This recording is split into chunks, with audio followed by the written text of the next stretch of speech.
નવી નવી રેસીપીઓ જોવા માટે મારી ચેનલ હર્ષા કુકિંગ ગુજરાતીને સબસ્ક્રાઇબ કરો અને લાઈક પણ આપો.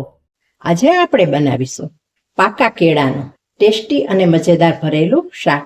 અને આ શાક એવું બનશે કે તમે તેને ટિફિનમાં પણ લઈ જઈ શકશો અને સાથે સાથે બપોરના ભોજનમાં રોટલી સાથે પણ લઈ શકશો. તો ચાલો બનાવવાનું શરૂ કરીએ આજની રેસીપી.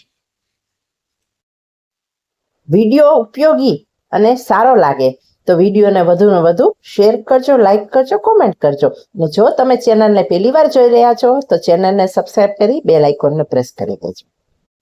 પાકેલા કેળાનું ભરેલું શાક બનાવવા માટે અહીં મેં 3 પાકા કેળા લીધા છે.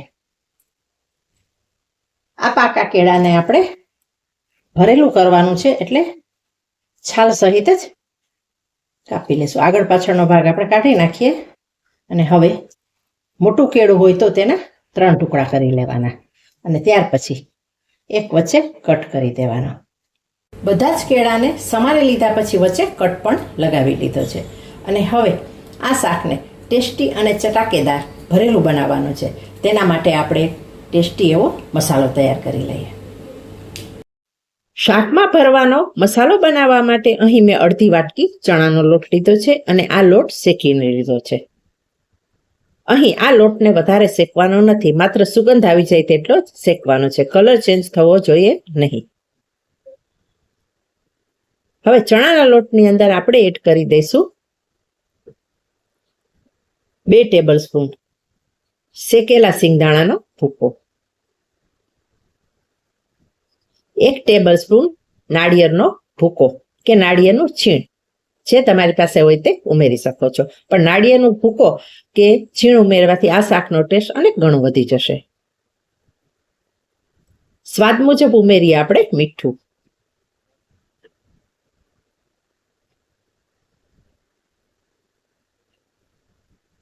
1 ચમચી આદુ મરચાંની પેસ્ટ,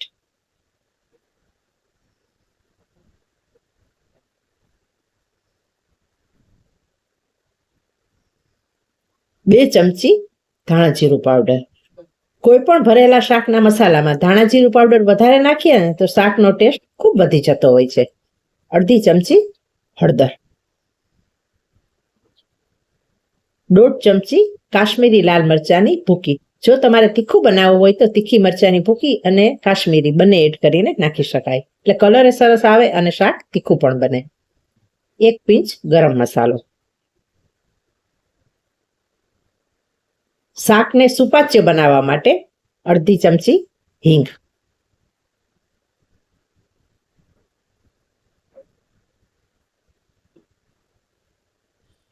શાકના ટેસ્ટને વધારે સારો બનાવવા અને ખાટું મીઠું બનાવવા અહીં આપણે 1 નાની ચમચી ખાંડ નાખી દઈએ.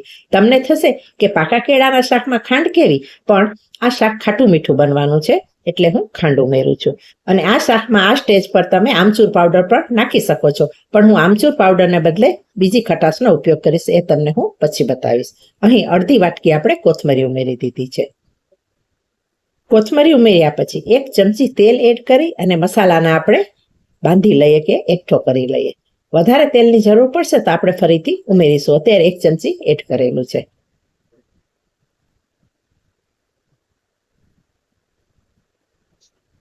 મસાલામાં ફરીથી 1 ચમચો તેલ ઉમેરી અને મેં ભરવા માટેનો મસાલો તૈયાર કરી દીધો છે. જુઓ કેટલો સરસ મસાલો તૈયાર થઈ ગયો છે. તમારા શાકના મસાલાની ક્વોન્ટિટી ઉપર તમારે તેલ ઉમેરવાનું. જુઓ શાકનો મસાલો આ રીતે બાઇન્ડ થવો જોઈએ તેટલું તેલ ઉમેરવાનું છે. અને આ શાકના મસાલાને અત્યારે ચાખી જોવાનું. જો કાંઈ વધારે મસાલાની જરૂર હોય તો નાખી. તૈયાર કરેલા મસાલાને આપણે કેળાની અંદર ભરી લઈએ. કેળામાં ભરતી વખતે મસાલો વધારે ભરવાનો છે અને ત્યાર પછી મસાલો ભરાઈ જાય ને એટલે દબાવીને તેને બંધ કરી દેવાનું છે.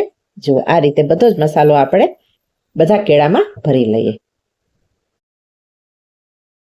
કેળામાં મસાલો ભરી લીધા પછી અહીં મેં કડાઈમાં 2 ચમચા તેલ ગરમ કરવા મૂક્યું છે.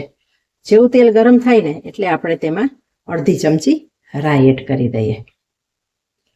રાઈને આપણે ચટકવા દઈએ. અડધી ચમચી જીરું એડ કરી દઈએ.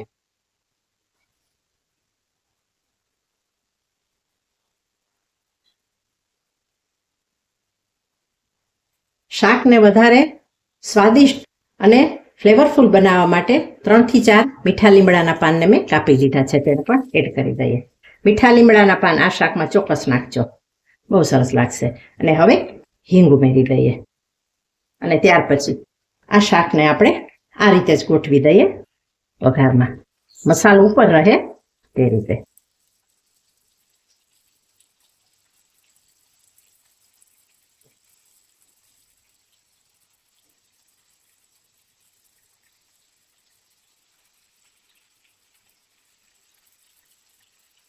ગેસની ફ્લેમને અત્યારે આપણે ક્લોઝ રાખવાનું છે.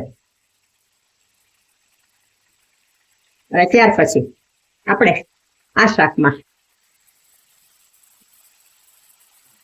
આ રીતે થોડું પાણી છાંટીશું એટલે મસાલો બળે અને શાક પણ સરસ એવી સકૂત થઈ જાય.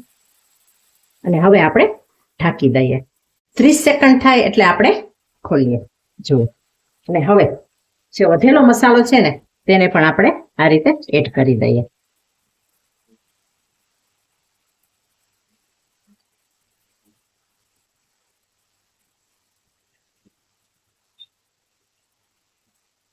અને આ મસાલા ઉપર પણ થોડું પાણી એડ કરી દઈએ. 4 પાવડા મેં પાણી એડ કર્યું છે અને હવે આપણે ઢાંકી અને ધીમા ગેસની ફ્લેમ પર સીજવા દઈએ. 5 મિનિટ થયા પછી હવે આપણે ખોલીએ. વાવ, ફ્લેવરફુલ, ડિલિશિયસ, મજેદાર પાકા કેળાનું ભરેલું શાક બનીને જો તૈયાર થઈ ગયું છે.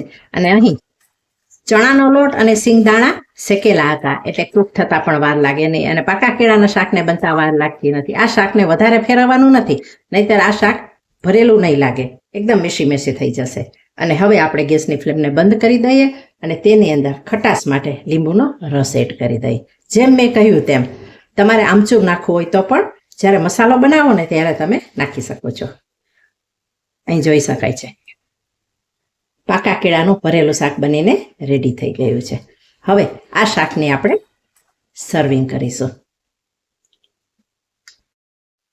ભરેલા પાકા કેળાનું શાક બનીને તૈયાર થઈ ગયું છે અને હવે તેને આપણે સર્વિંગ પ્લેટમાં લઈ લઈએ. બપોરના લંચમાં રોટલી સાથે ખાઈ શકાય કે ટિફિનમાં લઈ જઈ શકાય કે ટિફિનમાં આપી શકાય તેવું ટેસ્ટફુલ પાકા કેળાનું શાક બનીને તૈયાર થઈ ગયું છે. હવે આપણે મળીશું બીજી જ નવી રેસીપી સાથે.